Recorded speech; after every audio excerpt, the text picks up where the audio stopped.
Assalamualaikum warahmatullahi wabarakatuh.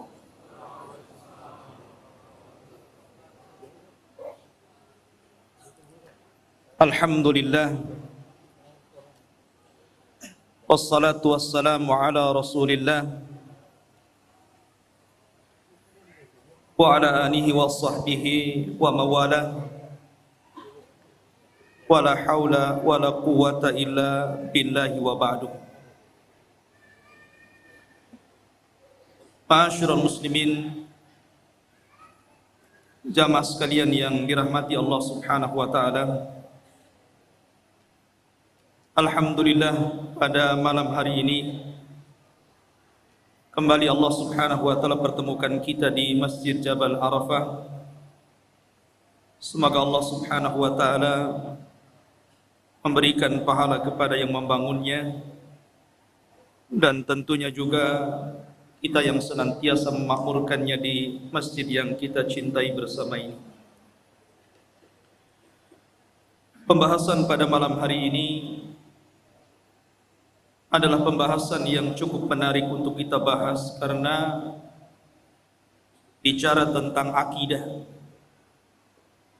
salah satu keimanan kita kepada hari akhir. Salah satunya bicara tentang adanya Ya'juj dan Ma'juj. Tetapi kisah Ya'juj dan Ma'juj juga sangat erat kaitannya dengan seorang raja yang sangat besar, yang Al-Quran mengkisahkan walaupun hanya sedikit, yakni tentang Raja Dzulqarnain. Ma'asyiral muslimin yang dimuliakan Allah Subhanahu wa taala. Sebelum saya menceritakan tentang hubung kait antara Ya'juj dan juga Ma'juj dengan Dzulqarnain, maka saya akan urut kisah ini berdasarkan Al-Quran yang terdapat dalam Suratul Kahfi. Namun sebelumnya saya ingin menjelaskan tentang siapa sebenarnya Raja Dzulqarnain itu. Kenapa disebut Dzulqarnain? Hidup di zaman siapa dia? Kemudian apa sepak terjangnya? Dan apa hubung kait beliau dengan Ya'juj dan juga Ma'juj? Ma'asyiral muslimin yang dimuliakan Allah Azza wa Jalla, kita tahu bahwa kalau kita menceritakan kisah-kisah dalam Al-Quran, maka akan dapat pelajaran yang bisa kita petik di dalamnya. Makanya Allah Subhanahu wa taala berfirman sendiri, laqad kana fi qisasihim ibratun liulil albab. Dan sungguh pada kisah-kisah yang diceritakan dalam Al-Quran itu ada pelajaran besar, khususnya kita yang memiliki akal yang sehat. Bahkan salah satu faidah kenapa Allah Subhanahu wa taala banyak mengkisahkan kisah-kisah dalam Al-Quran, berdasarkan firman Allah Azza wa Jalla, wa kullan naqussu 'alaika min amba'ir rusul ma nuthabbitu bihi fu'adak. Dan begitulah kami kisahkan kepadamu ya Muhammad tentang habar-habar para utusan, tidak lain dan bukan hanya untuk menetapkan dan memberikan ketenangan kepada hatimu. Karena dengan kisah-kisah dalam Al-Quranul Karim banyak pelajaran yang diambil oleh Rasul sepanjang perjalanan dakwahnya, dan itu juga berlaku kepada kita umat. Ma'asyiral muslimin yang dimuliakan Allah Subhanahu wa taala, bicara tentang kisah Dzulqarnain dulu sebelum kita masuk kepada kisah Ya'juj dan Ma'juj. Kisah Dzulqarnain ini sebenarnya dikisahkan dalam Al-Quran karena ada sebab turunnya. Di zaman Nabi SAW, orang-orang musyrik itu berupaya untuk mencegah dakwah Rasul dengan berbagai macam upaya.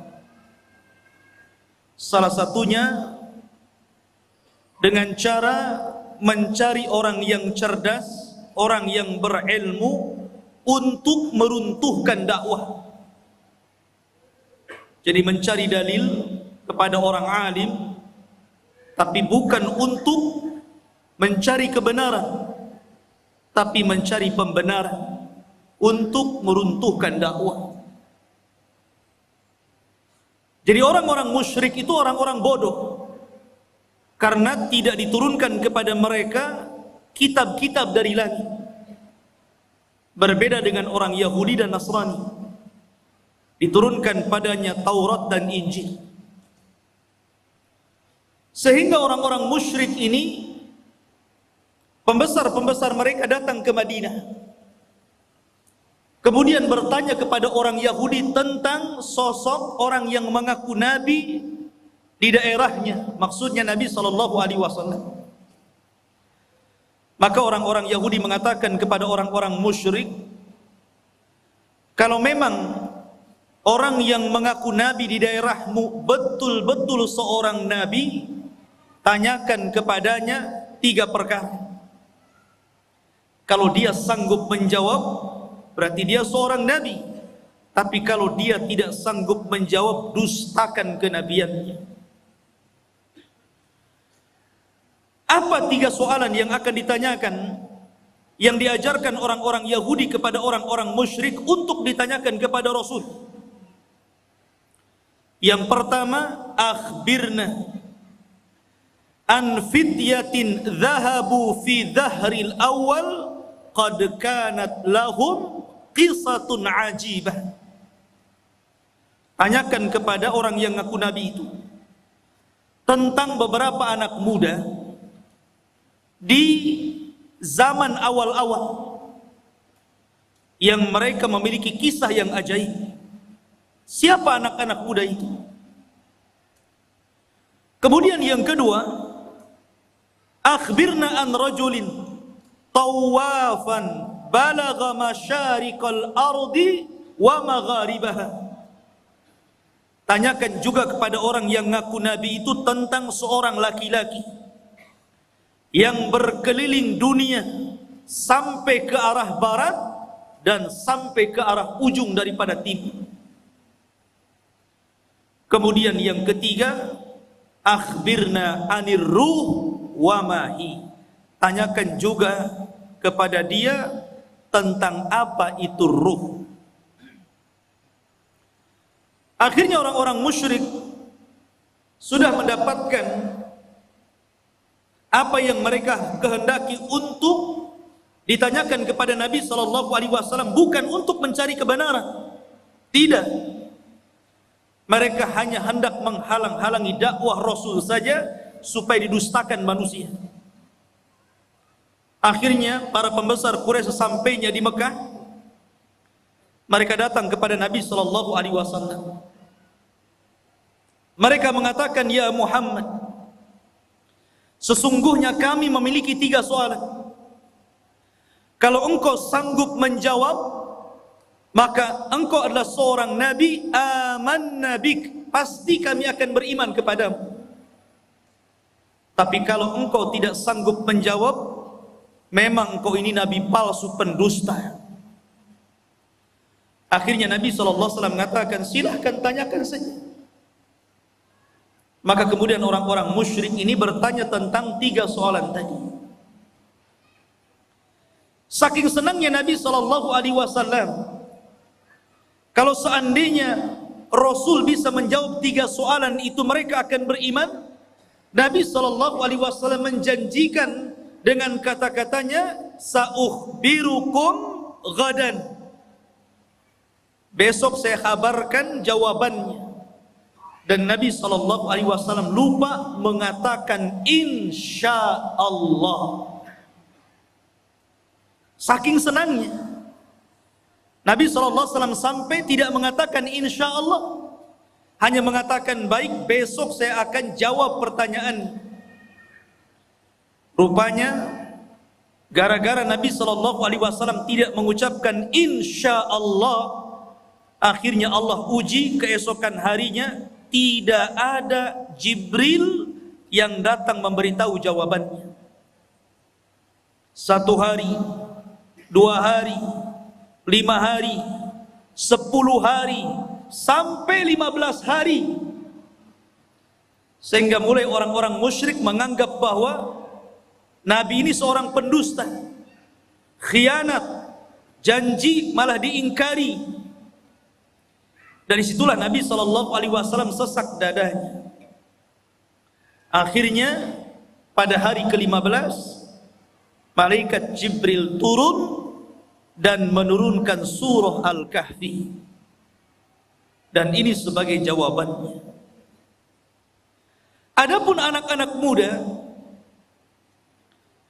yang berada di zaman awal yang mereka terjerembab dalam gua, mereka adalah Ashabul Kahfi, yang Allah firmankan, am hasibta anna ashabal kahfi warraqim kanu min ayatina ajaba.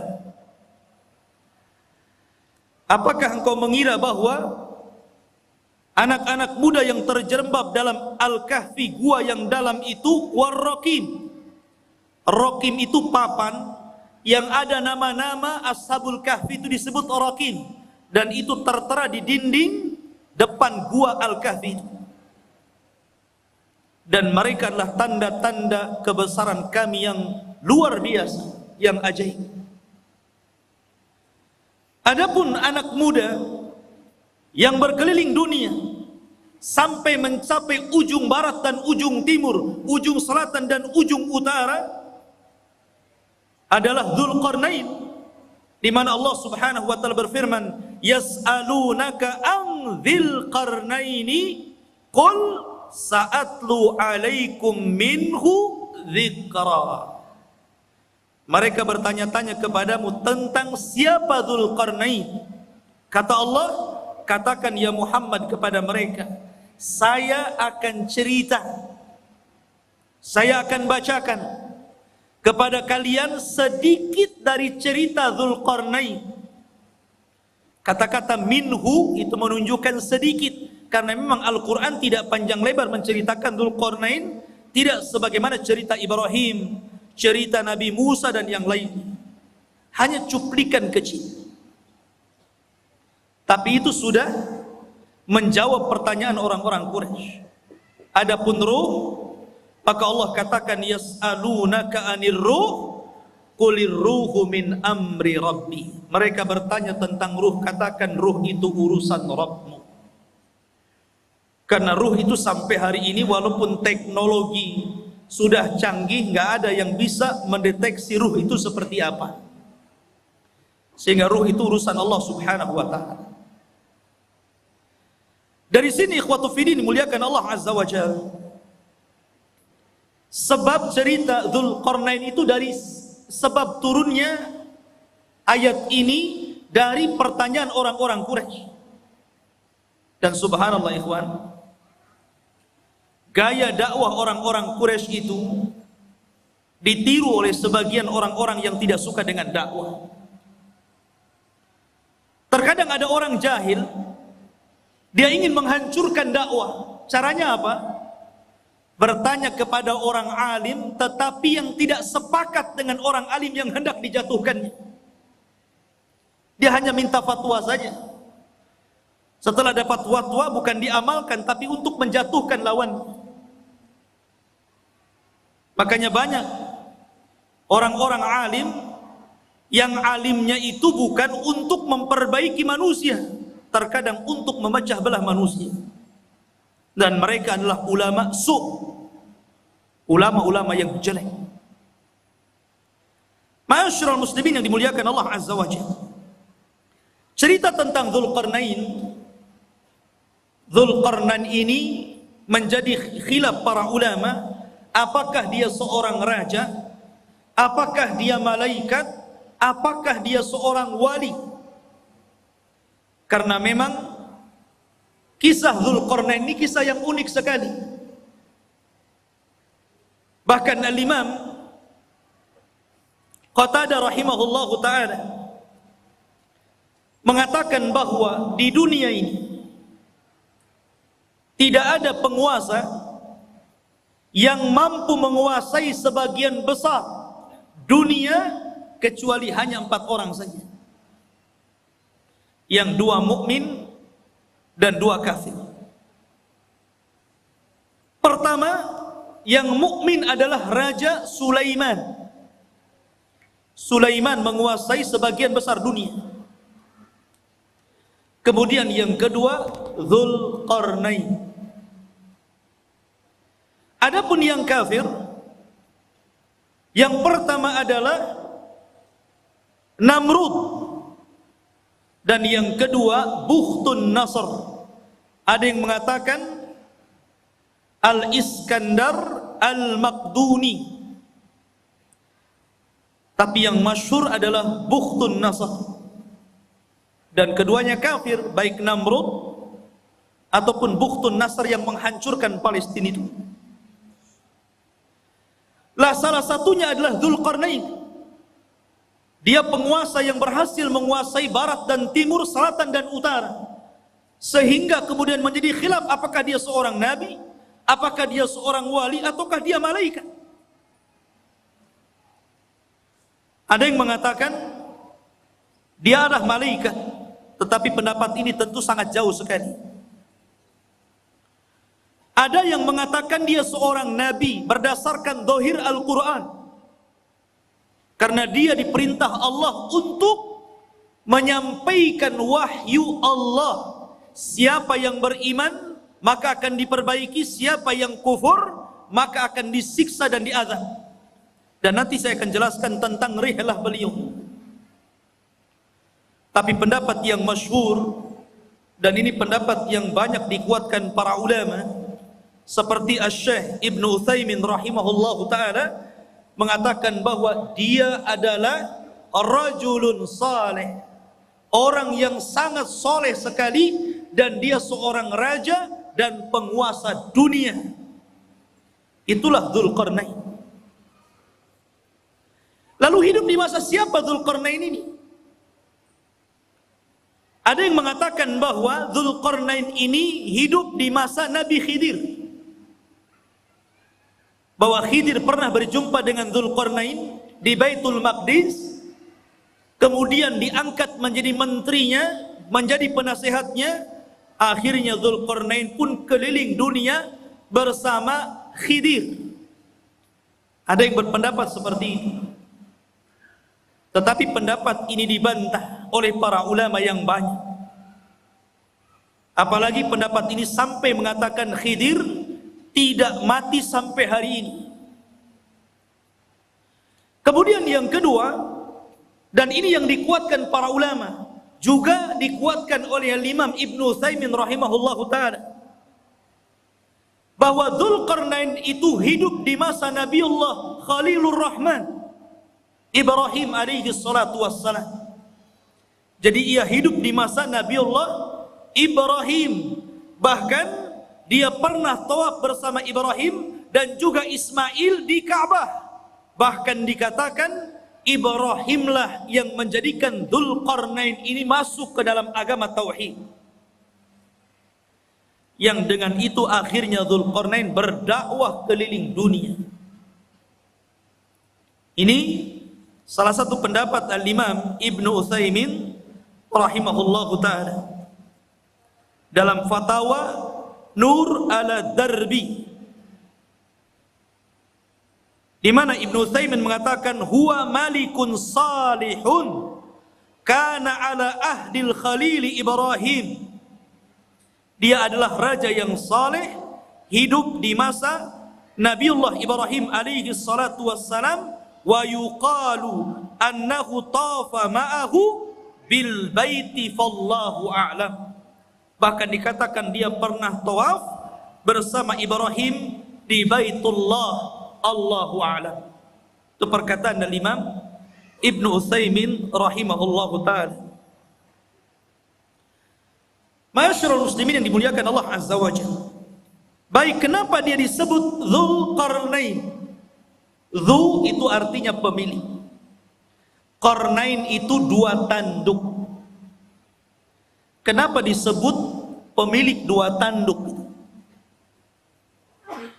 Ada yang mengatakan bahwa kenapa raja tersebut digelari pemilik dua tanduk atau dalam bahasa Arabnya Dzulqarnain. Pendapat yang pertama, karena dia memakai mahkota dan dalam mahkotanya itu berbentuk dua tanduk. Jadi ada tanduk dalam mahkotanya dari kanan dan kiri dari tembaga. Ada yang mengatakan disebut Dzulqarnain karena dia pernah dipukul sebelah kanannya kemudian mati dan terluka. Kemudian Allah hidupkan kembali. Kemudian dipukul oleh kaumnya, kemudian mati dan kemudian dihidupkan kembali. Ada yang berpendapat seperti itu, ya terima saja namanya pendapat. Makanya disebut Dzulqarnain. Ada yang mengatakan karena bentuk kepalanya seperti dua tanduk, ada tanduknya di kepalanya. Dan tentu ini ba'id, sangat jauh. Dan pendapat yang terakhir inilah yang banyak dikuatkan para ulama. Disebut Dzulqarnain karena dia ketika berdakwah mengajak manusia ke dalam tauhid, maka dia berjalan ke arah barat sampai ujung terbenamnya dan ke arah timur sampai tempat terbitnya. Dan tempat terbit serta tempat terbenamnya itu disebut qarnai syaitan, dua tanduk setan. Makanya Nabi SAW melarang jangan sholat ketika terbit matahari dan ketika terbenam matahari, karena ketika itu muncul dua tanduk syaitan. Maka ketika Dzulqarnain berdakwah sampai ujung barat, sampai terbenam matahari, bahkan sampai ujung timur, sampai terbitnya matahari, berarti dia melakukan kedua perjalanan, kedua tanduk syaitan, sehingga akhirnya dia digelari sebagai raja pemilik dua tanduk ataupun Dzulqarnain. Ini yang paling akrab mungkin ya, yang paling dekat berdasarkan nas Al-Quran. Bagaimana perjalanan beliau ke ujung barat dan timur itu. Ma'asyiral muslimin yang dimuliakan Allah Azza wa Jalla. Perjalanan Dzulqarnain ini adalah perjalanan yang luar biasa. Seorang raja yang seluruh kekayaannya, seluruh hidupnya hanya untuk mengajak manusia kepada tauhid. Makanya kalau kita cerita para raja, saya kira di negeri kita saja cerita para raja banyak ya. Ada Raja Majapahit, ada raja ini, raja itu. Di negeri kita paling banyak cerita raja itu. Kata Syekhul Islam Ibnu Taimiyah rahimahullahu ta'ala, sesungguhnya apabila kita cerita tentang Raja Dzulqarnain, sesungguhnya tidak ada kisah yang lebih indah, yang lebih baik melebihi kisahnya Raja Dzulqarnain. Karena banyak ibrah dan pelajaran. Bahkan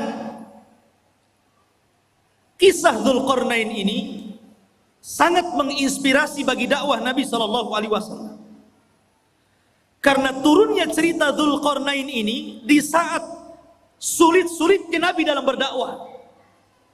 Jadi ketika Nabi SAW mengalami keperitan dakwah, kesulitan dakwah, tiba-tiba Allah Subhanahu wa ta'ala turunkan ayat dan menceritakan tentang kisah Dzulqarnain, seolah-olah turunnya ayat ini memberikan solusi kepada Nabi SAW dalam dakwahnya. Bahkan disebutkan oleh Safiyur Rahman Al-Mubarakfuri dalam sirah nabinya, ada pelajaran besar. Kenapa kisah Dzulqarnain ini diturunkan kepada Nabi sallallahu alaihi wasallam di saat kesulitan Rasul dalam berdakwah? Apa hikmahnya? Beliau mengatakan, seolah-olah Allah Subhanahu wa taala menjanjikan kepada Rasul bahwa kelak kekuasaan Rasul sallallahu alaihi wasallam akan sama dengan kekuasaan Dzulqarnain. Ketika Dzulqarnain berkuasa sampai ujung barat dan timur, maka kelak juga apa yang dibawa Nabi sallallahu alaihi wasallam pun akan sampai kepada ujung barat dan timur.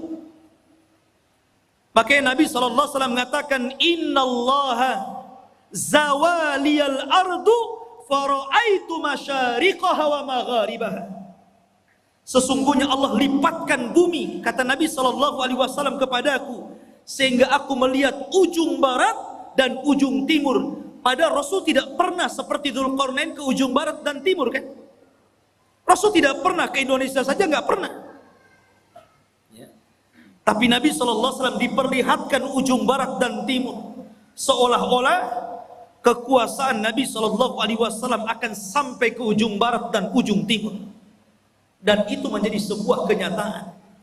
Islam hari ini berada di mana-mana.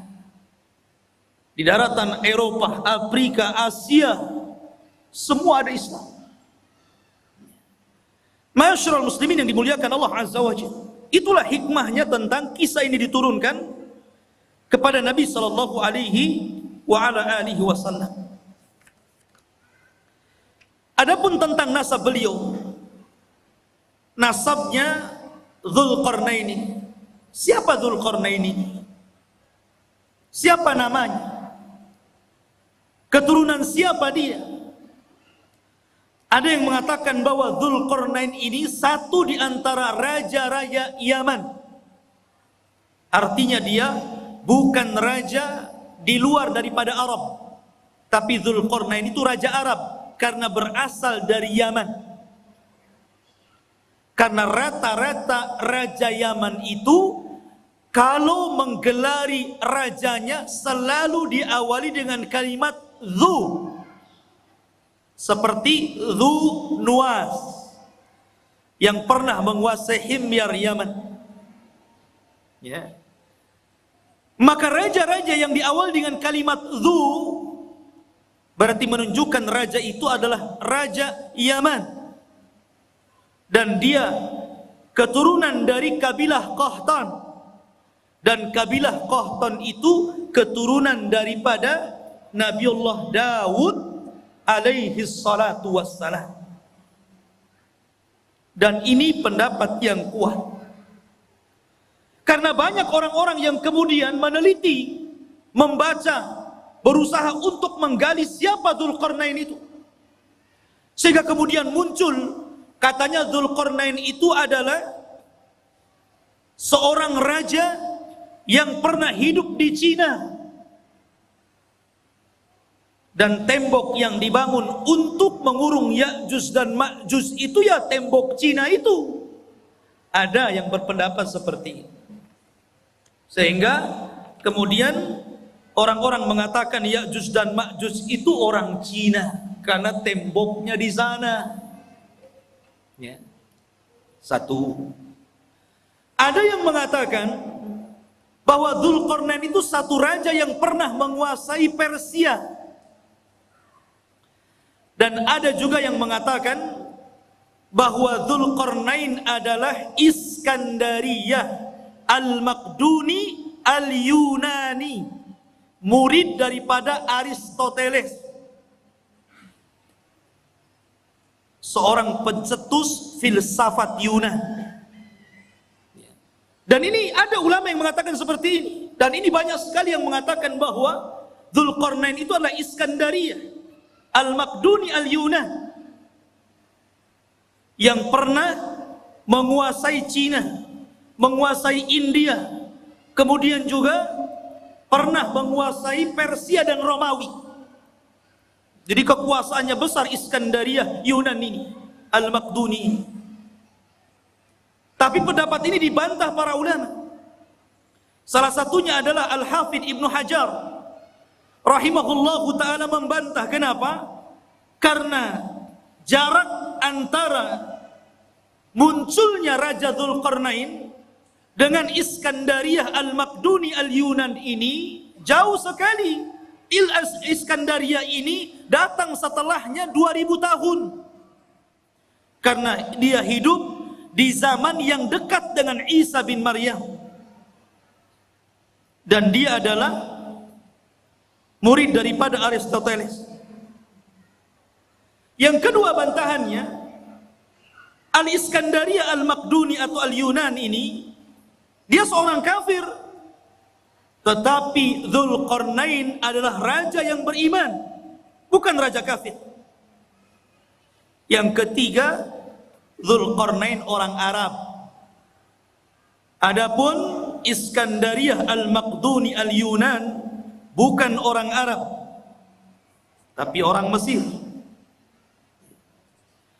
Dan inilah yang kemudian dikuatkan oleh Al-Hafidh Ibnu Hajar, Al-Hafidh Ibnu Katsir, dan juga Al-Imam Ibnu Taimiyah rahimahullahu ta'ala membantah pendapat bahwa Dzulqarnain itu adalah Raja Iskandariyah Al-Maqduni Al-Yunan, karena itu hidup di zaman mendekati Isa bin Maryam. Sementara pendapat yang kuat sebagaimana dikemukakan oleh Al-Imam Ibnu Utsaimin bahwa Dzulqarnain itu hidup di masa Ibrahim. Enggak ketemu. Dari sini Dzulqarnain, Raja Iskandariyah lah.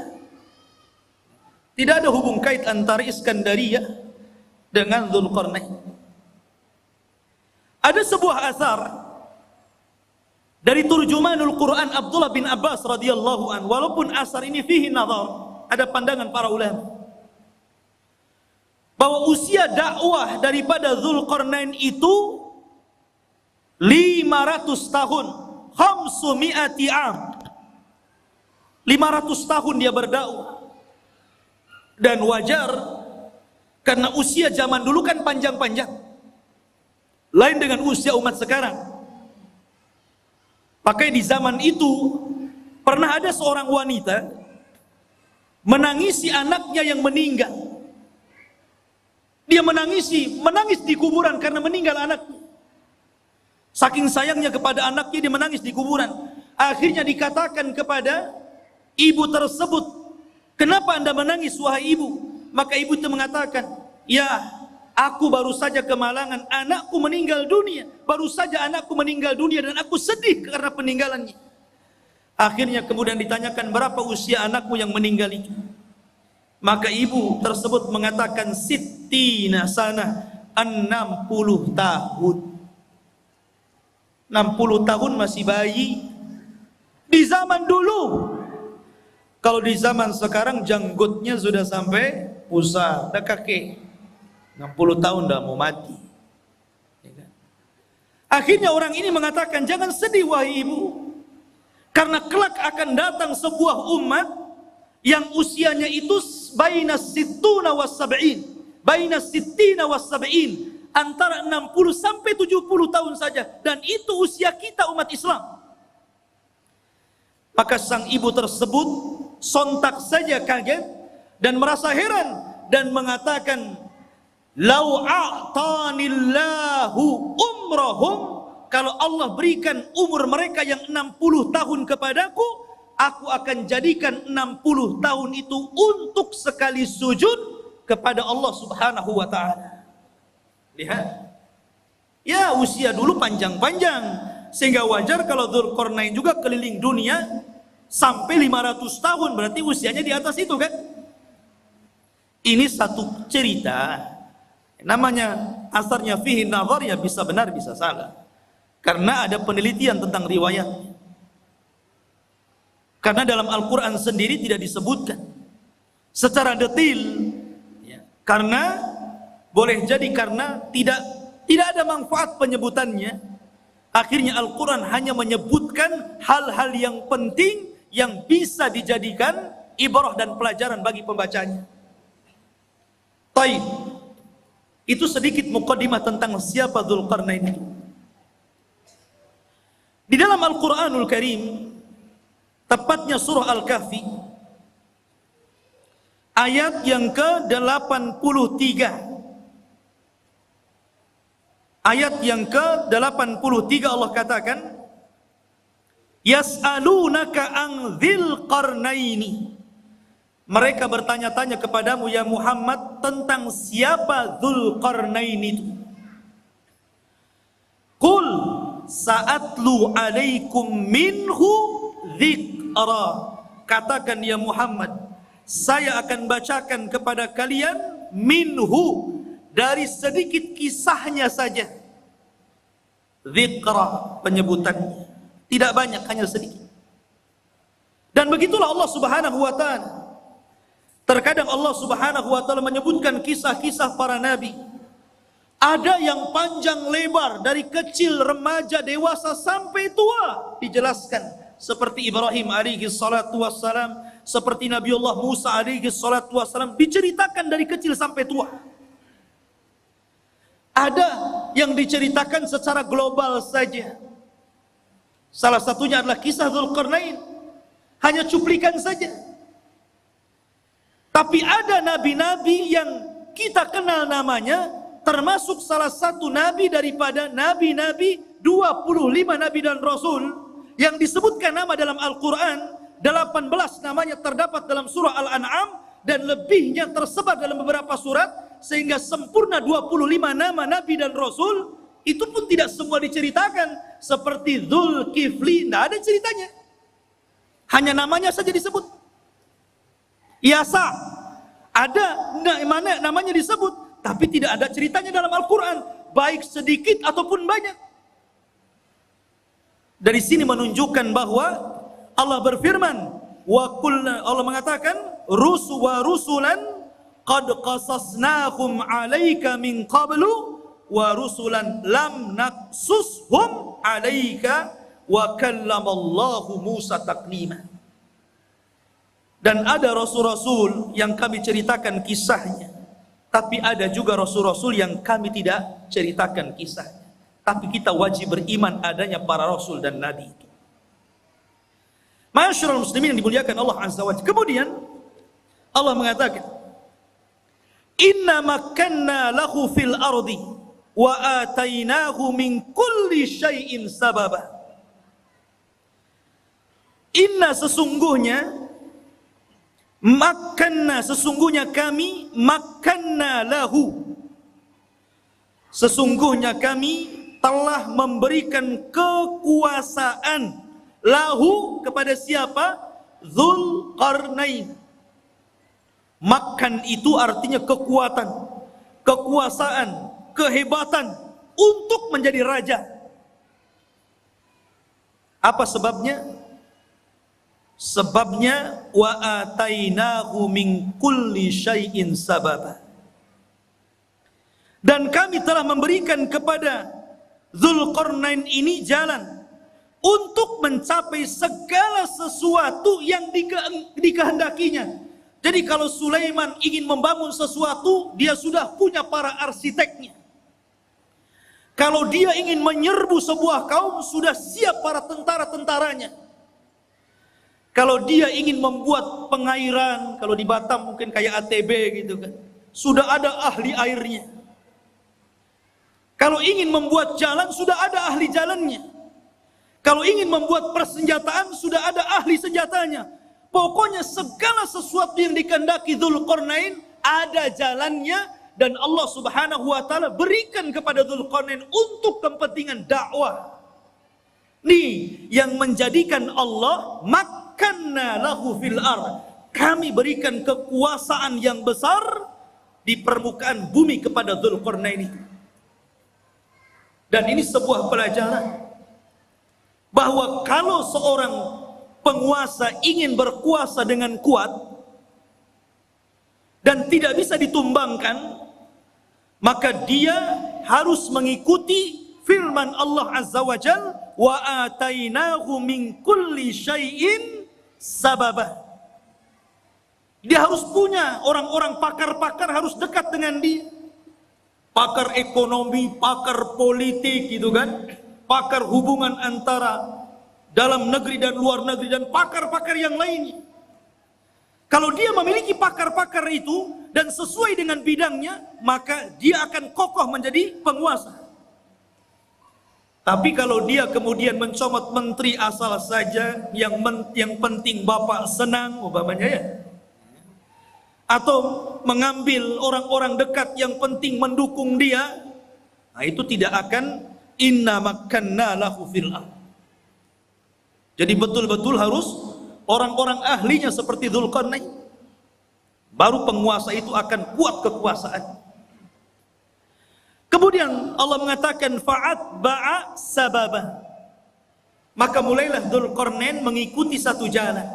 Ingat, perjalanan Dzulqarnain dalam berdakwah ini banyak sekali. Banyak sekali. Tapi Al-Quran hanya menceritakan 3 perjalanan dakwahnya saja. Karena ini yang paling vital, yang paling penting, dan banyak pelajaran yang kita bisa petik, khususnya bagi Anda para penguasa. Karena ini seorang raja. Kalau Anda ingin menjadi penguasa negara, hendaklah pelajari kisah Dzulqarnain. Karena ini contoh bagi para raja. Sebagaimana pernyataan Imam Syekhul Islam Ibnu Taimiyah rahimahullahu taala, tidak ada kisah yang terbaik para raja melebihi kisahnya Dzulqarnain. Perhatikan perjalanan pertama. Allah mengatakan, hatta idza balagha maghribasy syamsi wajadaha taghrubu fi 'ainin hamiyatin wa wajada indaha qauman qulna ya dzal qarnain imma an tu'adziba wa imma an tattakhidha fihim husna fa amma qala amma man zalam fa sawfa nu'adzibuhu thumma yuraddu ila rabbih fayu'adzibuhu adzaban nuqra. Perhatikan ini perjalanan pertama Raja Dzulqarnain. Hingga apabila dia telah sampai ke tempat terbenam matahari. Ketika dia sampai ke mana? Ainin. Ain itu maksudnya lautan. Hamiyatin maksudnya yang bentuknya seperti lumpur hitam. Jadi beliau mengarah ke arah barat karena terbenam matahari di situ. Terbenam matahari di mana? Di barat. Pertama kali perjalanan Dzulqarnain ke mana? Ke arah barat. Dia berjalan ke arah barat. Dan di sini Allah mengatakan ainin hamiyah, maksudnya lautan yang menghitam seperti lumpur hitam. Karena begini ikhwan, matahari itu awalnya putih, kemudian semakin mengarah ke barat menjadi kuning, kemudian semakin tenggelam menjadi merah, kemudian ketika tenggelam menjadi hitam karena muncul malam. Itulah disebut ainin hamiyah. Dan disitulah ujung daripada barat, karena sudah tidak ada jalan lain, sudah ujungnya, selebihnya nggak ada tanah lagi, lautan semuanya. Lah Dzulqarnain sampai di ujung barat. Disitulah Dzulqarnain. Ikhwan, ini Dzulqarnain itu berjalan ke sana kemari hanya untuk memperbaiki. Dan ini percontohan penguasa, percontohan presiden, percontohan seorang raja. Walaupun Dzulqarnain itu sudah kaya raya, kaya harta, kaya jabatan, kaya pasukan, buat apa lagi? Sudahlah, duduk-duduk saja, kan begitu. Ya. Sekarang saja seperti itu, baru menjabat maaf, baru sekelas wali kota atau bupati saja gitu kan. Kadang-kadang kalau safar kemana-mana tidur saja. Udah sampai, sudah. Dia nggak tahu jalannya bolong, ada polisi tidurnya, jalannya rusak tuh nggak tahu dia. Harusnya jangan tidur, lihat, wah ini jalan perlu diperbaiki, ini jalan nggak bagus nih. Kemudian melewati desa-desa, ini kayaknya ada ketertinggalan, harus dimajukan nih. Harusnya seperti itu. Ya. Lah Dzulqarnain ini, dia kalau masuk ke sebuah desa dan desa itu ada ketertinggalan, dimajukan. Apa yang kalian butuhkan? Kalian butuh kedokteran? Kami letakkan di para dokter, ajarkan mereka kesehatan. Kalian perlu untuk pembangunan, nih saya letakkan arsitek, ajari mereka bagaimana cara membangun rumah dan gedung. Jadi sifatnya seperti itu. Dzulqarnain ini hanya memperbaiki, kalau sudah baik tempat tersebut, daerah tersebut, diletakkan orang-orangnya, kemudian dia jalan lagi. Sampai akhirnya, sampai di ujung barat, ketemu sebuah kaum yang tidak punya agama. Kaum yang zalim, dan tidak ada kezaliman yang paling besar melainkan kesyirikan. Kaum yang sangat pendosa, melakukan keharaman, pencuri, pembunuh. Lah Dzulqarnain ini mendapatkan kaum di arah barat seperti itu. Makanya Allah mengatakan di dalam ayat ini, ya Dzulqarnaini, wahai Dzulqarnain, wahai Raja Dzulqarnain, imma an tu'adzib wa imma an tattakhidha fihim husna. Terserah engkau. Apakah engkau mau menghukum orang-orang jahat ini, orang-orang zalim ini, orang-orang yang tidak beriman ini, ataukah engkau ingin berbuat baik kepada mereka? Terserah. Maka Dzulqarnain mengatakan, amma man zalam, adapun orang yang zalim, adapun orang yang menyekutukan Allah, yang suka membunuh, yang suka mencuri, yang suka melakukan keharaman, fasaufa nu'adzibuhu, kami akan azab dia, kami akan hukum dia, thumma yuraddu ila rabbih, setelah itu kami serahkan kepada Rabbnya, fayu'adzibuhu adzaban nuqra, kelak Rabbnya akan mengadab, boleh jadi lebih dahsyat dibandingkan azabku kepada mereka. Tetapi sebaliknya, wa amma man amana wa amila salihan falahu jazaan al-husna wa sanaqulu lahu min amrina yusra. Adapun yang nurut dengan perintahku, akhirnya beriman, beramal saleh, maka mereka akan mendapatkan balasan yang baik, dan kami katakan kepadanya, dari perkara kami mudahkan segalanya. Jadi kalau memang dia mengikuti dakwah Dzulqarnain, mau mentauhidkan Allah, mau melakukan amal saleh, mau melakukan amal kebaikan, dan mengikuti arahan-arahan Dzulqarnain, maka Dzulqarnain akan membangun qaryah tersebut, daerah tersebut akan dibangun, akan difasilitasi, akan dibangun dan ditebarkan pendidikan, dakwah, pembangunan dan yang lainnya.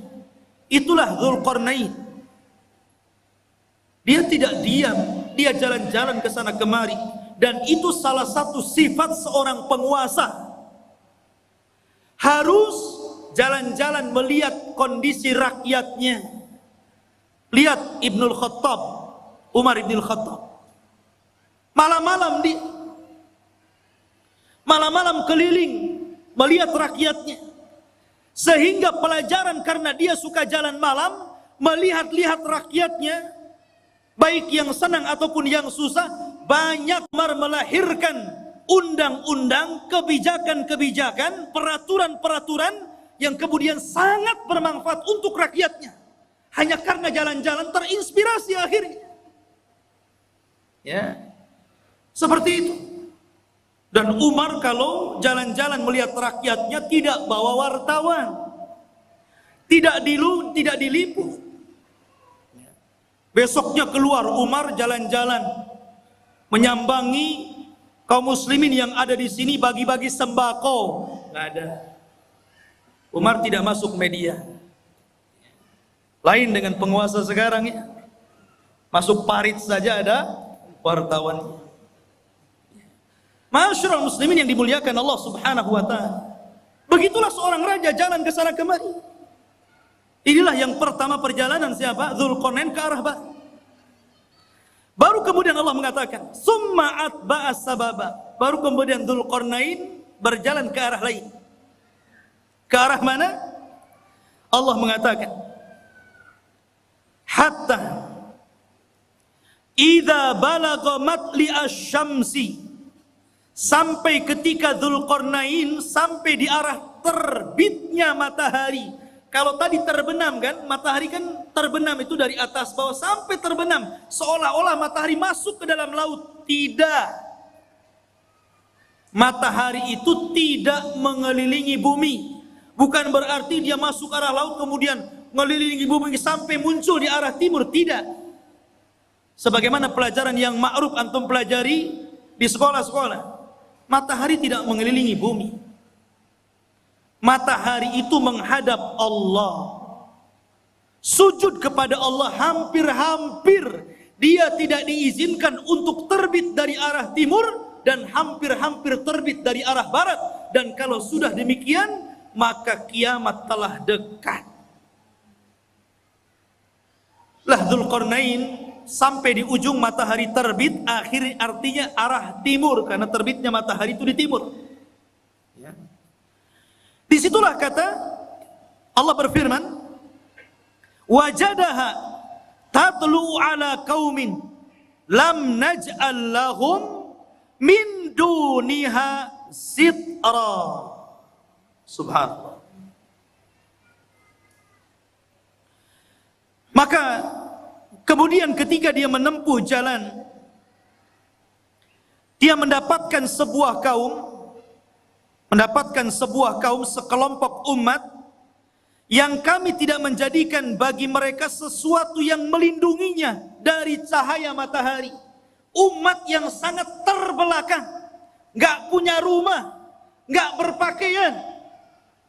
Seperti mungkin di zaman sekarang kalau orang-orang primitif gitu ya, orang-orang yang hidup di daerah Amazon, jangan jauh-jauh ke Amazon ya.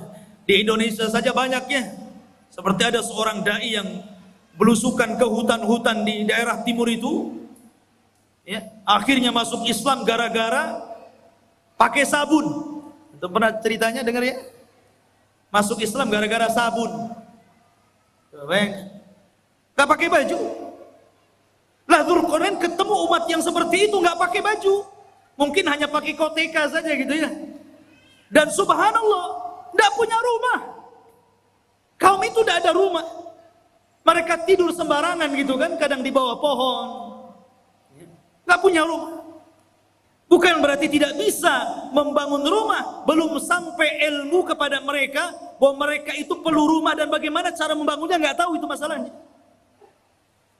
Dan mereka juga tidak pakai baju, tidak pakai celana, auratnya tampak. Bukan berarti orang-orang itu sebelumnya manusia telanjang, tidak. Karena Nabi yang pertama kali mengajari untuk menjahit siapa? Nabi Idris. Dialah Nabi yang pertama kali mengajari umat untuk menjahit pakaian. Nabi Idris. Tapi bukan berarti sebelum Idris sampai kepada Adam telanjang, tidak. Pakai baju juga, cuman mereka bajunya ditempel-tempel, ditali-tali gitu saja, tidak dijahit. Lah di zaman Idris itulah mulai ada jahitan, mulai dijahit sininya, dijahit sananya, sampai hari ini berbagai macam ragam, sampai muncul tailor-tailor kan gitu. Tapi yang pertama kali menjahit siapa? Idris. Lah di zaman Dzulqarnain ini ada kaum dari arah timur itu nggak pakai apa-apa, auratnya nampak, nggak punya rumah, kasihan. Ya. Kemudian kadzalika wa qad ahadna bima ladaihi khubra.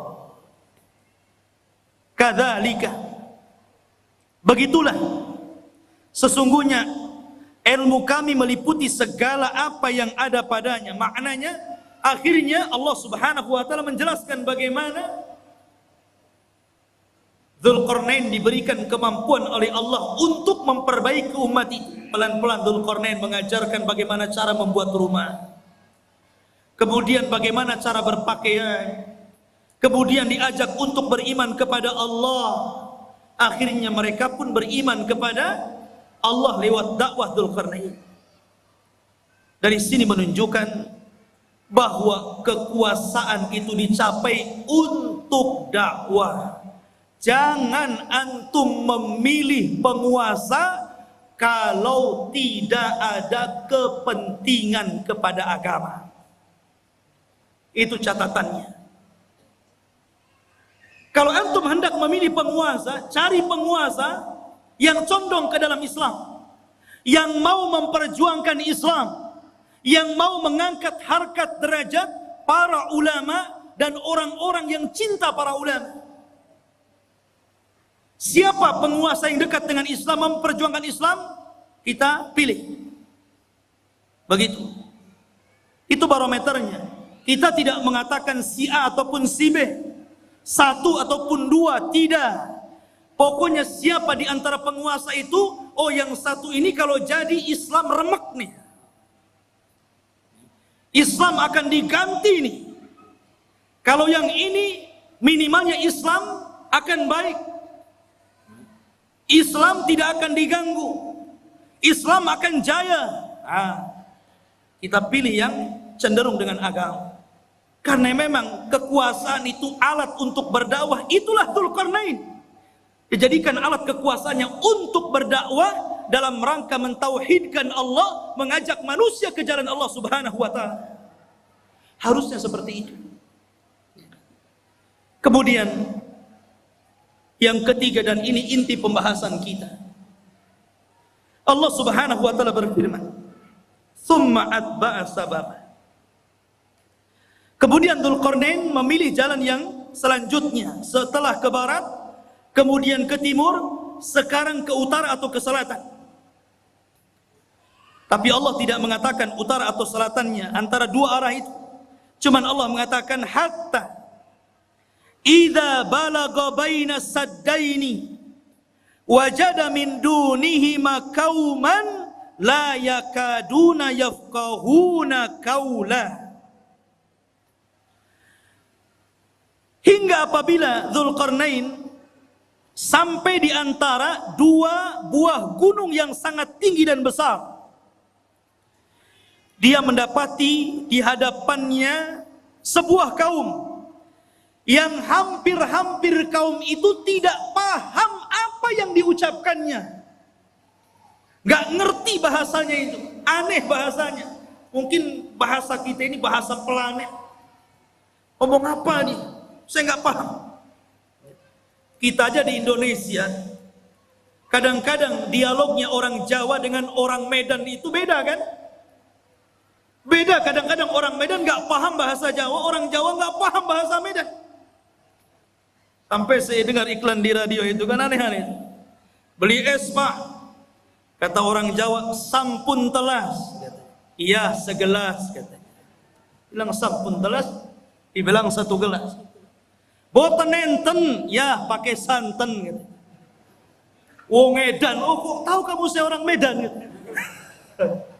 Ya, kadang-kadang nggak nyambung tuh. Ya.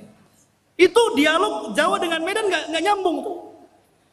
Sampai dijelaskan oleh Imam Ibnu Katsir dalam Bidayah wan Nihayah. Sampai Dzulqarnain itu untuk memahami bahasa orang itu memerlukan 10 penerjemah. Dari satu bahasa ke bahasa berikutnya, dari bahasa berikutnya, sampai 10 bahasa, 10 penerjemah. Baru Dzulqarnain paham, oh iya maksudnya apa, baru tahu dia. Bahasanya susah dipahami. Ya. Rupanya Dzulqarnain paham keinginannya. Apa keinginannya? Dikemukakan dalam Al-Quran. Qalu, mereka berkata, ya Dzulqarnain, inna Ya'juj wa Ma'juj mufsiduna fil ard fahal naj'alu laka kharjan ala an taj'al bainana wa bainahum sadda. Ini keinginannya, dan ini erat kaitannya dengan kisah Ya'juj dan Ma'juj. Dan inilah kisah Dzulqarnain yang ada hubungannya dengan kita kaum muslimin. Kisah yang terakhir ini, pertemuan Dzulqarnain dengan kaum yang terakhir ini adalah kisah yang sangat erat kaitannya dengan kita kaum muslimin. Karena kita ini umat yang ada di akhir zaman. Kenapa kita ini umat yang ada di akhir zaman?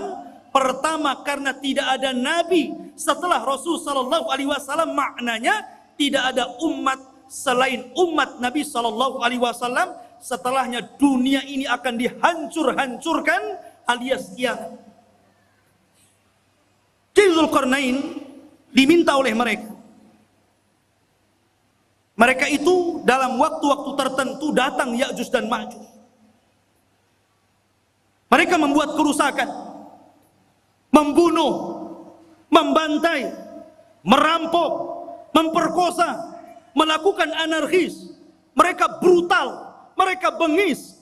Makanya kelak di akhir zaman, fitnah Ya'juj dan Ma'juj itu berbeda dengan fitnah Dajjal dan fitnah keluarnya binatang dari perut bumi. Kalau Dajjal fitnahnya apa? Fitnahnya agama. Dia dikeluarkan oleh Allah itu untuk memfitnah agama kita. Karena dia awalnya ngaku nabi, berakhir ngaku Tuhan. Dajjal tidak akan membunuh kita kalau kita menuhankan dirinya. Kecuali kalau kita kufur kepada ketuhanan Dajjal, baru dia bunuh kita. Tapi kalau kita beriman kepada Dajjal, justru disenangkan sama Dajjal. Antum mau apa? Diberi oleh Dajjal. Adapun fitnahnya binatang melata yang akan keluar dari perut bumi, dia tugasnya hanya stempel saja. Ketemu orang kafir, distempel jidatnya, distempel hidungnya, kemudian gosong, menunjukkan alamat dia kafir. Ketemu orang yang beriman, distempel dahinya, bercahaya, menunjukkan dia mukmin. Ketika itu tidak ada nama, semua dilupakan dari namanya. Saya Abu Meros, saya nggak tahu siapa saya. Sehingga akhirnya orang itu hanya menyebutkan dari tanda yang ada di mukanya, mukmin dan kafir, dan tidak tersinggung. Ya. Mau kemana min gitu? Oh, mau ke sawah fir. Itu saja. Gak tersinggung. Kalau sekarang dikafir-kafirkan orang tersinggung. Enak saja kau kafir-kafirkan saya. Tapi zaman itu tidak. Lah fitnahnya Ya'juj dan Ma'juj itu beda. Ini brutal ini. Dia hanya taunya merusak bumi saja, membunuh dan membunuh. Bahkan di akhir zaman bukan hanya membunuh, tapi memakai bangkai orang yang dibunuhnya, kanibal. Jadi dahsyat fitnahnya ini. Makanya kaum ini sangat merengek kepada Dzulqarnain, minta tolong agar Dzulqarnain memisahkan mereka dengan Ya'juj dan Ma'juj ini. Makanya dia mengatakan, ya Dzulqarnain, wahai Dzulqarnain, inna Ya'juj wa Ma'juj, sesungguhnya Ya'juj dan Ma'juj itu mufsiduna fil ard, dia merusak bumi. Kata para ulama mentafsirkan ketika memaknai apa yang dimaksud merusak di situ, ada yang mengatakan yang dimaksud merusak di situ adalah sebagaimana yang dikatakan Wahab ibn Munabbih, bahwa mereka yaf'aluna amala qaumi Lut. Pertama, mereka itu kaum yang homoseksual. Ini kata-kata Wahab ibn Munabbih. Jadi kalau sekarang ada orang yang terjangkit penyakit homoseksual, berarti pengikut Ya'juj dan Ma'juj. Itu menurut Wahab ibn Munabbih. Ingat tuh, jangan sekali-kali mendukung LGBT. Ya. Itu perilakunya Ya'juj Ma'juj itu. Tapi jangan antum katakan, tuh dia Ya'juj Ma'juj tuh. Tengok orang banci, hati-hati ada Ya'juj Ma'juj. Boleh. Ini menjelaskan bahwa kerusakan dalam ayat Al-Kahfi tadi, menurut Wahab ibn Munabbih, mereka merusak bumi, artinya mereka melakukan amalan kaum Lut. Dan ini tentu sangat jauh penafsiran seperti ini. Ada yang mengatakan seperti Atha Al-Khurasani mengatakan, annahum kanu yaqtulun, mereka suka membunuh.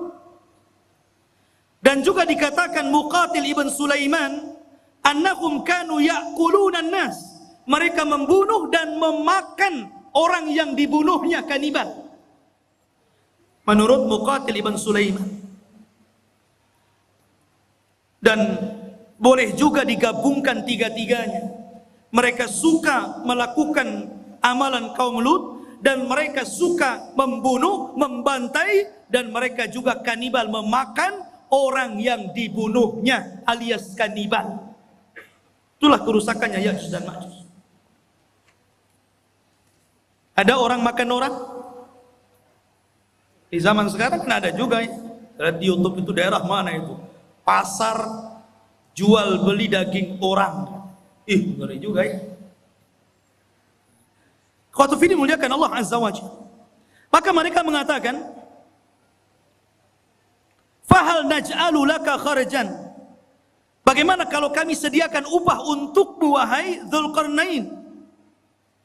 Ala an taj'al bainana wa bainahum saddan, agar kau jauhkan kami dengan mereka, buatkan benteng.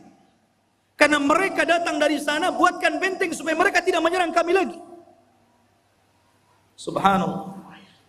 Mereka siap menyediakan upah kepada Dzulqarnain. Buat apa? Dzulqarnain ini sudah kaya, pasukannya banyak, orangnya cerdas, berilmu, dan Allah berikan segala sesuatu keinginannya. Buat apa upah? Makanya Dzulqarnain mengatakan, dengan mengatakan kepada mereka, qala ma makkani fihi rabbi khairun. Tidak usah, nggak perlu kalian memberikan upah. Apa yang telah Allah berikan dari kekuasaan dan kekuatan ini sudah cukup untukku. Ini kebaikan, anugerah, nikmat yang luar biasa. Nggak perlu. Nih, seorang raja harus seperti itu. Jangan menyusahkan masyarakat.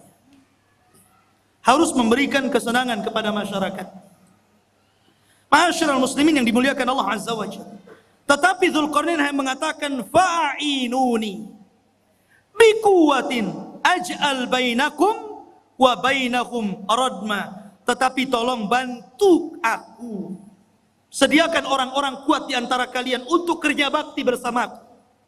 Nanti aku akan jadikan antara kalian dengan Ya'juj dan Ma'juj itu dinding pemisah, supaya dia tidak menyerbu kalian lagi. Inilah jiwa besar seorang pemimpin, ya, membangun sebuah bangunan yang luar biasa yang belum pernah dibangun orang-orang sebelum dan setelahnya. Bahkan bangunan itu sendiri tidak tahu siapa yang tahu. Nggak ada yang tahu. Sampai sekarang kan nggak ada yang tahu. Walaupun berbagai macam ilmuwan meneliti, dengan kecanggihan alat-alat di zaman sekarang, dengan teknologi transportasi yang memudahkan mereka untuk berpindah satu negeri ke negeri yang lainnya, sampai sekarang masih gaib. Masih belum ditemukan, agak-agak kira-kira saja. Mungkin di sini, mungkin di situ. Sampai-sampai Imam Ibnu Katsir meriwayatkan sebuah kisah Raja Abbasiyah, di mana Raja Abbasiyah itu mereka mengirimkan pasukan untuk mencari di mana bentengnya yang dibangun Dzulqarnain ketika mengurung Ya'juj dan Ma'juj. Mengirim delegasi, dan dikatakan oleh Raja Al-Wasik ketika itu sebagai penguasanya, sebelum kau ketemu benteng itu jangan pulang. Akhirnya berangkat tuh pasukan itu dari satu negara ke negara berikutnya, dari satu daerah ke daerah berikutnya, menyeberangi lautan, menyeberangi gunung, dan begitu seterusnya, sampai akhirnya selama 2 tahun baru ditemukan benteng tersebut. Tapi Ibnu Katsir sendiri tidak menyebutkan sanad riwayatnya, sehingga tidak bisa dijadikan pegangan kisah ini. Allahu a'lam ada di mana. Yang jelas sudah ada, ya. Walaupun sebagian para ulama seperti Lajnah Daimah dan juga Syekh bin Baz rahimahullahu taala, ketika ditanya tentang di mana sebenarnya benteng yang dibangun Dzulqarnain itu, yang mengurung padanya Ya'juj dan Ma'juj dan akan keluar di akhir zaman, maka Syekh bin Baz hanya mengatakan min kibalil masyriq, dari arah timur, maksudnya kota Madinah. Kalau antum berada di Madinah, ke arah timurnya. Kemudian diisyaratkan ke daratan Cina, ke daratan Cina. Ya. Ada yang mengatakan bahwa benteng itu terletak di daerah daratan Armenia. Ada yang mengatakan Azerbaijan di daerah Georgia, ya. Itu sebagian ulama mengatakan seperti itu. Tetapi sekali lagi tidak bisa ditegaskan seperti itu. Cuman dari arah timur. Apakah Cina? Tidak. Ya'juj Ma'juj bukan Cina. Walaupun ada sebagian orang yang melihat ciri-ciri daripada hadis Rasul, kok ciri-ciri itu melekat kepada orang-orang Asia. Orangnya pendek, mukanya bulat, matanya sipit. Jangan-jangan saya bulatnya. Bukan. Ya'juj dan Ma'juj itu belum keluar. Kalau Cina sudah keluar dari dulu, ya. Di mana-mana. Dia belum keluar. Dan dia di balik tembok. Dan kelak akan dikeluarkan Allah di akhir zaman. Bukan sekarang, di akhir zaman. Karena Ya'juj dan Ma'juj itu Allah keluarkan setelah Allah hancurkan bentengnya. Itu ketika setelah Isa bin Maryam turun, itu pun pasca terbunuhnya Dajjal. Dajjal dibunuh dulu, baru setelah itu selang beberapa waktu Isa dan kaum muslimin diuji lagi oleh Allah, tiba-tiba runtuh daripada apa yang sudah dibangun Dzulqarnain, sadnya ini, bendungannya ini, bentengnya ini. Akhirnya dari situ min kulli hadabin yansilun, maka mereka keluar dari benteng itu seperti bah yang turun dari bukit, saking banyaknya gitu. Keluar semuanya. Karena dalam riwayat Abdullah bin Umar radhiyallahu an, di antara mereka Ya'juj dan Ma'juj itu dikisahkan bahwa tidak mungkin mati seorang Ya'juj dan Ma'juj itu kecuali kalau seandainya mereka telah mendapatkan 1000 keturunan baru mati. Ya. Jadi kalau seandainya keturunannya sudah 1000 baru dia mati. Itu dalam sebuah azab. Makanya wajar kalau jumlah mereka banyak. Ketika Adam alaihi salatu wassalam dipanggil oleh Allah dan mengatakan, "Ya Adam, akhrij bi'thanna." Wahai Adam, keluarkan utusan-utusan neraka. Adam kaget, "Ya Rabb, wa ma bi'thun nar?" Apa utusan neraka itu? Maka Allah mengatakan, setiap 1000 penduduk neraka keluarkan satu orang dan masukkan ke dalam surga. Artinya 999 masuk neraka dan 1 masuk surga. Ketika itu Allah mengatakan kepada Adam, 1 dari kalian dan 999 dari Ya'juj dan Ma'juj. Jadi jumlah mereka banyak. Jadi kalau antum mau perang dengan Ya'juj dan Ma'juj itu, 1 dari antum dikeroyok dengan 999 Ya'juj dan Ma'juj. Kira-kira menang atau keok tuh? Antum 10 orang saja mati antum. Apalagi 999 lawan 1 kan gitu. Lain kalau antum lawannya pakai rudal. Kalau tangan kosong nggak mungkin antum. Tapi di zaman itu nggak ada rudal, nggak ada nuklir. Semua kembali kepada peralatan manual, pedang, panah, tombak, kuda, unta. Sehingga susah melawan mereka. Dan itulah apa yang disabdakan Rasul, akan muncul sebuah kaum yang tidak bisa engkau perangi. Makanya wahai Isa, selamatkan kamu dan selamatkan sebagian dari yang selamat dari kaum muslimin, bersembunyilah di bukit Tur. Akhirnya Isa pun menyembunyikan diri dan kaum muslimin di bukit Tur. Dzulqarnain ini akhirnya membuat benteng yang sangat kokoh sekali. Kemudian sifat bentengnya dijelaskan. Atuni zuburul hadid hatta idza sawa baina as-sadafaini qala anfuhu hatta idza ja'alahu naran qala atuni ufrig alaihi qitra. Maka Dzulqarnain berkata, berikanlah kepadaku potongan-potongan besi, sehingga apabila besi itu telah sama rata dengan kedua puncak gunung, seolah-olah main las, kayak orang ngelas gitu kan. Besi itu dibuat, ditancap-tancapkan, kemudian dilas satu dengan yang lainnya, sehingga menjadi sebuah benteng.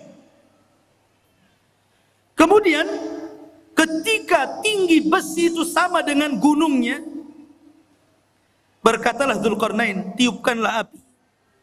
Hingga apabila besi itu sudah menjadi merah seperti api, dia pun berkata, berikanlah kepadaku tembaga yang mendidih, agar kutuangkan ke atas besi panas tersebut. Kokoh sekali. Inilah dinding yang tidak bisa dijebol. Sampai Ya'juj dan Ma'juj sendiri gak bisa jebol dinding itu. Di zaman Nabi SAW, Rasul pernah mendengar sebuah gelegar suara yang menggelegar. Kata Sofia, kata Nabi kepada Sofia, wahai Sofia, tahukah kamu suara apa itu? Kata Sofia mengatakan, tidak tahu, Allah dan Rasulnya yang. Kata Nabi, itulah suara bentengnya Ya'juj dan Ma'juj. Dan dia berhasil melubangi. Kemudian Rasul menyebutkan seperti ini, dia sudah bisa melihat kita dari lubang seperti ini. Jadi Ya'juj dan Ma'juj itu sudah bisa melubangi seperti ini, kata Rasul, ngeker dari dalam. Ini Abu Fulan, ini Abu Fulan, ya. Dikeker. Dan subhanallah, karena kokohnya benteng itu, Ya'juj Ma'juj itu setiap hari melubangi untuk keluar dari situ. Jadi kalau di pagi hari dia datang dengan kumpulan-kumpulan arsitek khusus yang melubangi gua itu dari kalangan Ya'juj dan Ma'juj, mereka ngebor tuh dengan alat yang mereka punya. Ketika sudah kecapean gitu kan, hampir mereka sedikit lagi, dan waktu sore mereka kemudian kembali ke rumahnya. Besoknya bolongan itu balik lagi ke asalnya. Dan seperti itu hampir mereka putus asa karena tidak bisa melubangi dan tidak bisa keluar dari gerbang. Sampai akhirnya di akhir zaman, ketika pemimpin Ya'juj dan Ma'juj itu hendak memimpin untuk melubangi dan keluar dari benteng itu, kata pemimpinnya, besok kita akan kerja lagi, insya Allah. Pemimpinnya diilhamkan untuk mengucapkan insya Allah. Subhanallah. Ketika pemimpinnya diilhamkan untuk mengucapkan insya Allah, jebol benteng itu. Akhirnya mereka keluar, sehingga ketika mereka turun dari bukit itu dan mengarah ke Palestina, kemudian yang pertama mendarat di sebuah danau Tiberias atau danau Buhairah. Diminum itu kelompok yang pertama paling depan. Yang tengah dan yang belakang ketika sampai di danau itu sudah nggak kebagian air. Dan mereka mengatakan, kan tadi masih banyak, kenapa sudah habis, katanya. Saking banyaknya. Padahal danau itu bisa menghidupi jutaan jiwa yang ada di sana. Tapi sekali teguk gelombang yang pertama, habis ludas saking banyaknya Ya'juj dan Ma'juj. Lihat bagaimana kuasa Allah Azza wa Jalla. Maka Allah mengatakan, "Famastata'u an yadharuhu wa mastata'u lahu naqba. Qala hadha rahmatun min Rabbi, fa idza jaa'a wa'du Rabbi ja'alahu dakkan wa kana wa'du Rabbi haqqan." Maka di sini Allah Subhanahu wa taala mengatakan, Dzulqarnain berkata dalam ayat ini, "Famastata'u lahu an yadharuhu." Ya'juj dan Ma'juj itu tidak mungkin sanggup untuk menghancurkan benteng itu. Tak sanggup. Karena yang menghancurkan atas izin Allah kan. Jadi tidak ada yang sanggup kecuali Allah Azza wa Jalla, dan itu pun atas kehendak Allah Subhanahu wa taala. Makanya Dzulqarnain mengatakan hadza rahmatun min Rabbi, ini semua karena rahmat Allah subhanahu. Dengan kecerdasan Dzulqarnain, kebesaran Dzulqarnain, banyaknya pasukan yang dimiliki Dzulqarnain, ilmu yang dikuasai Dzulqarnain, tetap dia mengatakan ini rahmat dari Allah. Ya, tawadu, rendah diri, masih mengakui rahmat ini datang dari Allah. Jangan seperti Qarun yang mengatakan innama utitu min ilmin indi, kekayaan ini datang dari ilmu yang saya miliki, katanya. Jangan seperti Qarun. Dzulqarnain tetap mengatakan ini rahmat dari Allah subhanahu wa ta'ala. Ma'asyiral muslimin yang dimuliakan Allah azza wa jalla, itulah kilasan daripada cerita Dzulqarnain. Sedikit kita cerita tentang Ya'juj dan Ma'juj. Ya'juj dan Ma'juj adalah keturunan daripada salah satu putra Nuh alaihi salatu wassalam, namanya Yafis ibn Nuh. Nuh memiliki 4 putra, Ham, Syam, Yafis, Kan'an. Tapi Kan'an kafir dan tidak masuk ke perahu, akhirnya mati diterjang ombak dan tufan. Sehingga yang selamat adalah Ham, Syam, dan Yafis. Dari keturunan Syam inilah lahir para nabi dan rasul. Dari keturunan Ham ini lahirlah orang-orang yang berkulit hitam. Dan dari keturunan Yafis inilah lahir bangsa Asia, salah satunya kabilah Ya'juj dan Ma'juj. Salah satu dari keturunan kabilah Yafis adalah Ya'juj dan Ma'juj, dan semuanya masuk neraka. Tidak ada yang masuk surga. Ya, karena mereka diciptakan untuk membuat fitnah. Sama dengan Dajjal. Ya. Ma'asyiral muslimin yang dimuliakan Allah azza wa jalla. Kalau kita tahu bahwa Ya'juj dan Ma'juj adalah keturunan Yafis ibn Nuh, dari sini maka kita katakan Ya'juj dan Ma'juj itu manusia, bukan binatang, apalagi tumbuh-tumbuhan. Dia manusia dan bukan jin. Karena sebagian para ulama mengatakan sebagaimana dinukilkan oleh sebagian para ulama, seperti dikatakan Ka'ab al-Akhbar. Ka'ab al-Akhbar ini seorang ulama yang masuk Islam di zaman Umar ibn al-Khattab. Kunyahnya Abu Ishaq. Dan dia banyak menukilkan ilmu ahli kitab. Dan dia banyak diterima riwayatnya. Ada beberapa riwayat yang ditolak karena Israiliyat. Salah satu kisah Israiliyatnya, Ka'ab al-Akhbar mengatakan bahwa Ya'juj dan Ma'juj itu terdiri dari 3 golongan. Kelompok yang pertama tingginya seperti Syajaratul Aruz.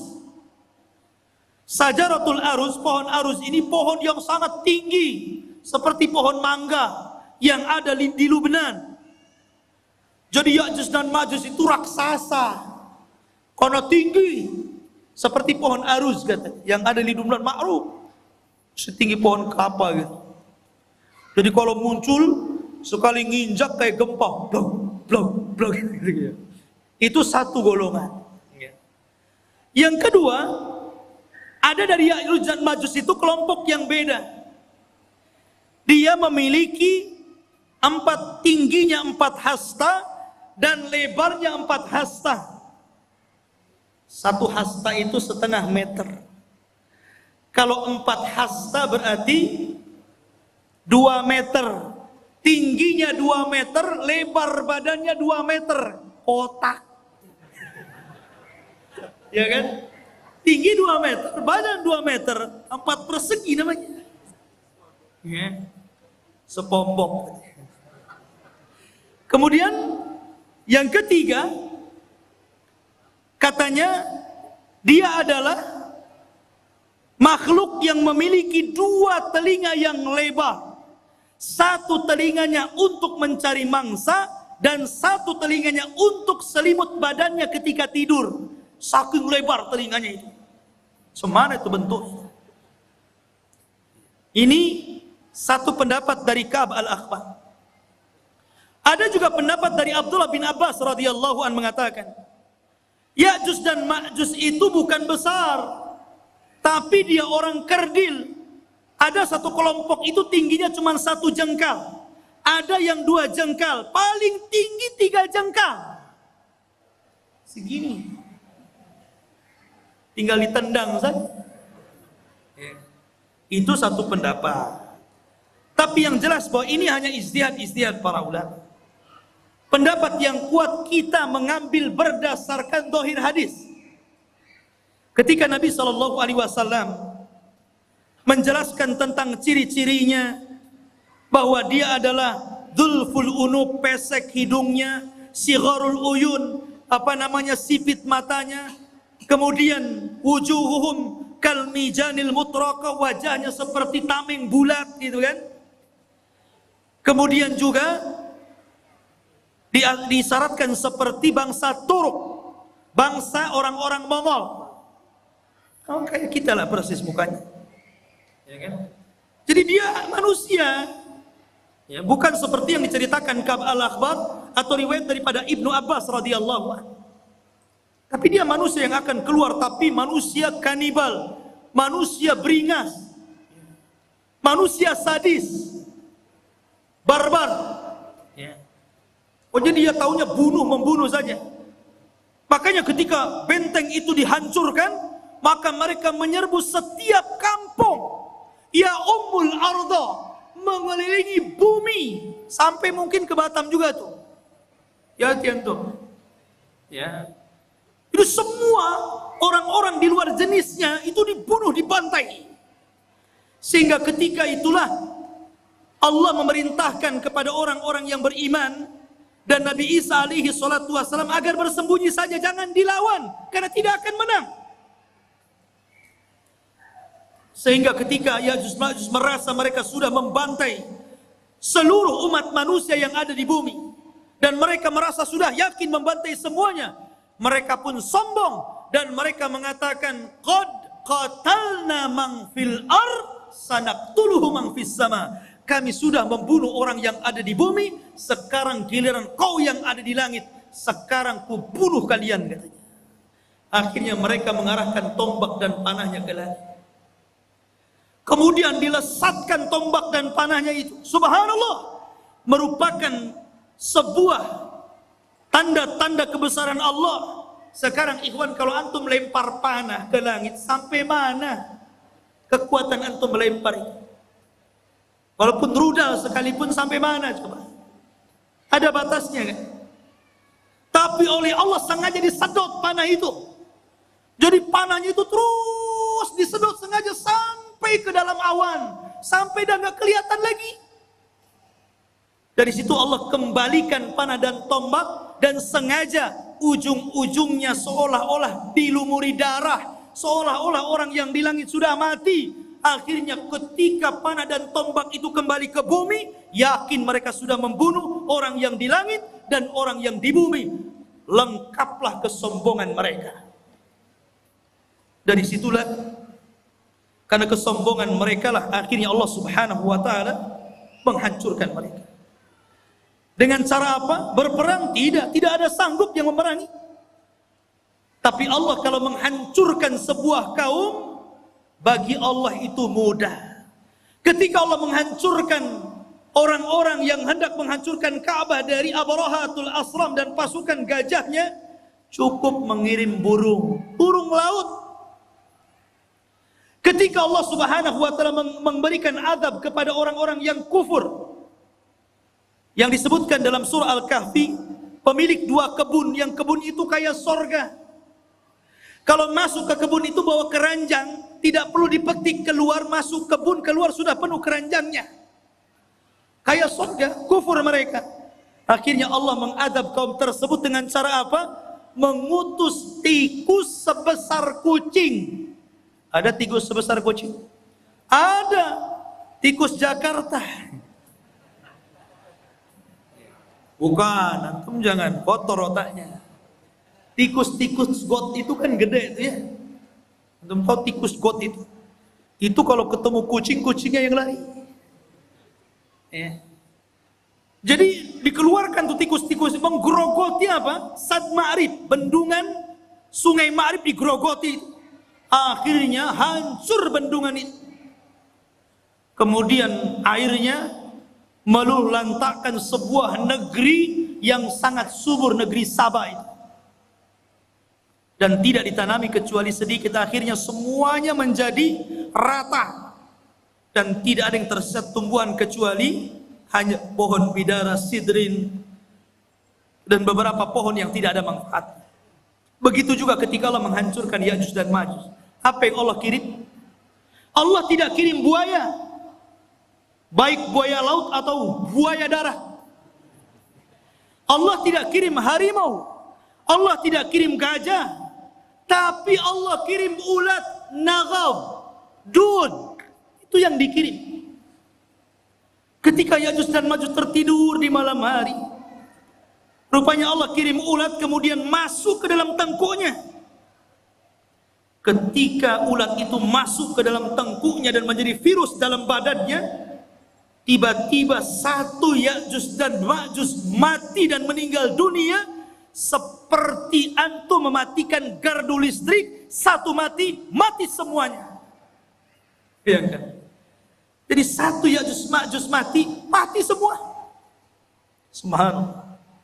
Ya. Tetapi yang kerepotan Nabi Isa, cemana membuang bangkainya setiap satu jengkal ada di permukaan bumi. Akhirnya kemudian Isa berdoa agar Allah membersihkan bangkai-bangkainya. Dikirimlah burung seperti burung-burung unta, sebesar burung-burung unta itu. Sebesar unta. Dikirim. Kemudian diambil jasadnya dan dilempar entah berantah di mana, di laut mana. Dan ketika itu banyak binatang-binatang yang memakan makanan daging bersyukur kepada Allah Azza wa Jalla. Mereka menjadi kenyang dan gemuk karena banyak bangkai Ya'juj dan Ma'juj di mana-mana. Akhirnya setelah dibuang oleh burung-burung tersebut, Allah menurunkan hujan karena barakah doanya Nabi Isa. Dengan hujan itu akhirnya mengguyur langit, bumi yang kotor dengan bangkai, sisa-sisa bangkai darah dan nanahnya, dan dibuang ke lautan. Akhirnya bumi menjadi subur kembali, dan Isa pun hidup beberapa tahun setelahnya, dan itulah kehidupan yang paling indah sepanjang kehidupan manusia.